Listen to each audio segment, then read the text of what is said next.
These are the four mistakes that will cost Jacob Zuma his presidency.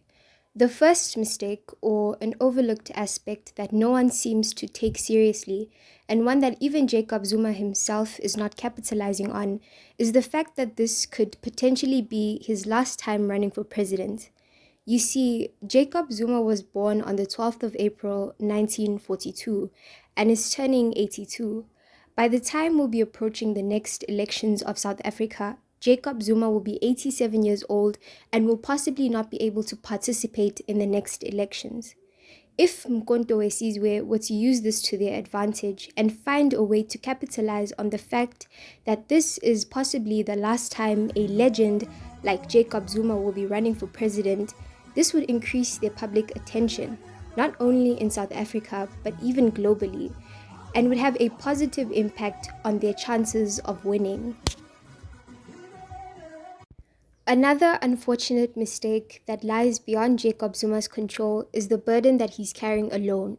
Jacob Zuma is fighting too many battles. Being in and out of court on a regular basis has interfered with his political ambitions with MK.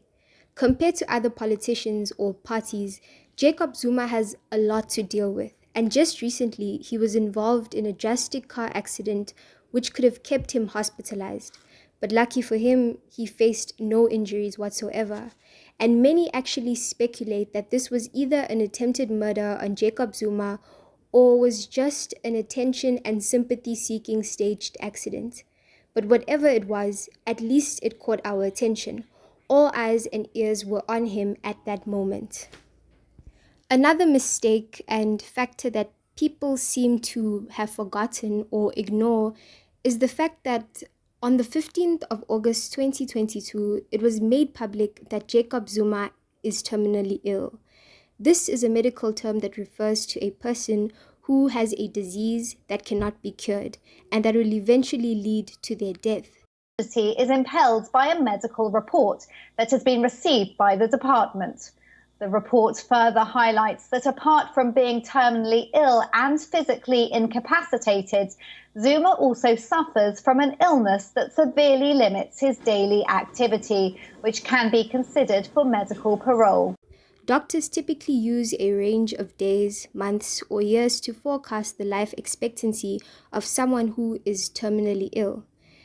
But irregardless of what illness Jacob Zuma has or what the doctors say, he still looks as fit as a fiddle, not a day over 60.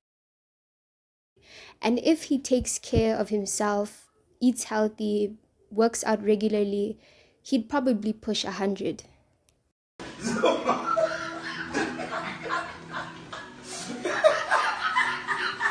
The last and final mistake that needs to be spoken about or needs to be brought up more often is that MK and Jacob Zuma have been accused of mobilizing along Zulu tribal lines. They seem to be prioritizing Zulu people over others and are dominating in provinces like KwaZulu-Natal, the Gauteng province and Mpumalanga, which on the one hand gives the party a political advantage because these are provinces that are heavily populated with Zulus. But on the other hand, it creates conflict amongst other tribes versus the Zulus. Jacob Zuma and MK should try and be more inclusive of other tribes and races and have people of different cultures represent them as well. This would have a positive impact on their chances of winning. If you've made it this far in the video, just comment down below on what other mistakes you are seeing in his campaign or what you think they could do better.